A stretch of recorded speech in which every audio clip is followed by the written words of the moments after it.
striking similarities to something that Sean McVay had with the Redskins. Because people forget, Niles Paul was that tight end that, very athletic, kind of like a Gerald Everett, a little undersized. And I look at Gerald Everett, he's a lot like Delaney Walker of the Tennessee Titans. I don't think he will blow you away with athleticism. I think he is athletic. I think he does make, a guy miss in space and whatnot. Obviously, he's done that many times. But he's not like an Evan Ingram, per se.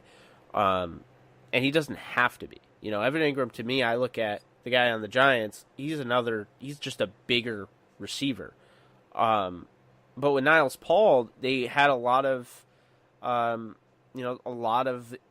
stock put into him. They thought that he could really blow up. I remember, the reports coming out of camp back in, I think it was 2015.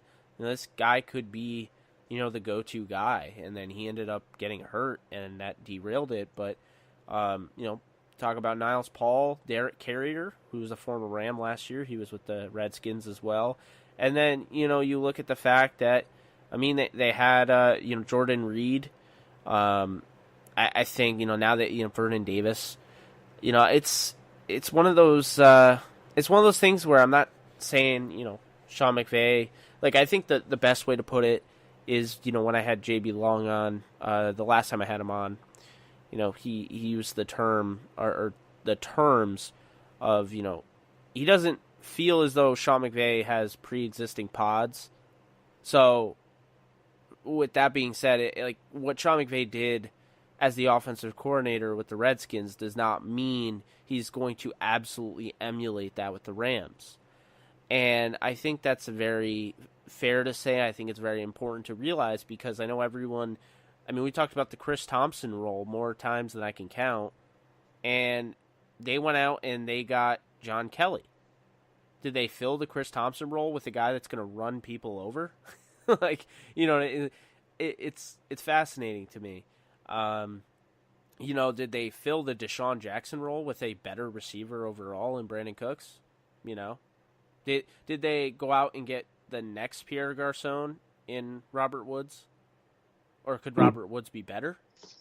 Did they, I don't know, replace, what's his face, Jamison Crowder with a taller version of him in Cooper Kupp, who's probably better? Todd Gurley is better than anything that they had on that backfield. So, I tend to agree with that. You don't want to put him in pre-existing pods or anything like that. And as Sean McVay, grows as a head coach, he's going to learn as a head coach. He's not an OC anymore, and I think this will change his focus. This will change his perspective on the game a little bit. Because I think when you're the OC, you kind of, obviously I think you see things differently. I could be wrong, but I just, I see him, we've seen like little things here and there. We heard the tidbit, he liked Brandon Cooks back when he was with Washington. He wanted him then, and so he's happy, he's with the Rams now. But I don't know. I think he's kind of just carving out, he's doing his own thing, and I don't question Sean McVay no matter what, because first year, he made a really good first impression to the city of Los Angeles and all the doubters because they had a problem with his age. So Sean McVay is going to keep, trucking along with this team, and I think it's just going to be very interesting. And like I keep saying, if the tight ends figure it out. If any of them turn into stars or they break out or anything, I just don't see how you stop this offense. I don't. There's too much there, and I think the biggest thing is that the Rams' offensive line is pretty good.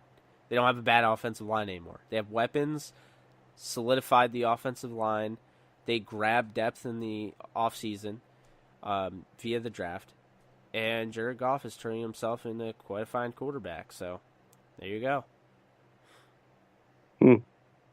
Yeah, no, I think there's the word you're looking for there is upside. There's definite upside if Jared Goff gets more consistent than he was a year ago, if any of the tight ends kind of take the next step.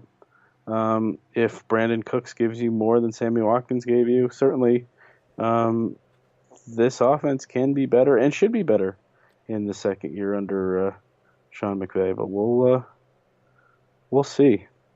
Good training camp. Good opening to training camp, buddy. Good job.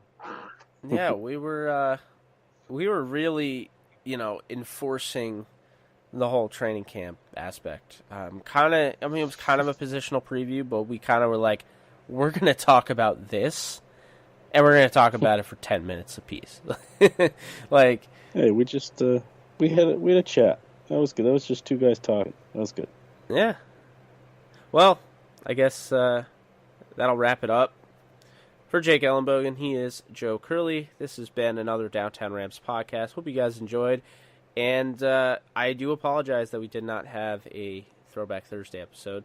So I hope this suffices your weekly podcast needs. So thanks, guys, and I hope you have a great rest of your weekend. And I'm going to be going on vacation this weekend, so I will be doing interviews and podcasts and all that while I'm on vacation. So you might, have a change in the audio quality, but that'll be about it. Still going to keep doing it and everything. So thanks, guys, and take care.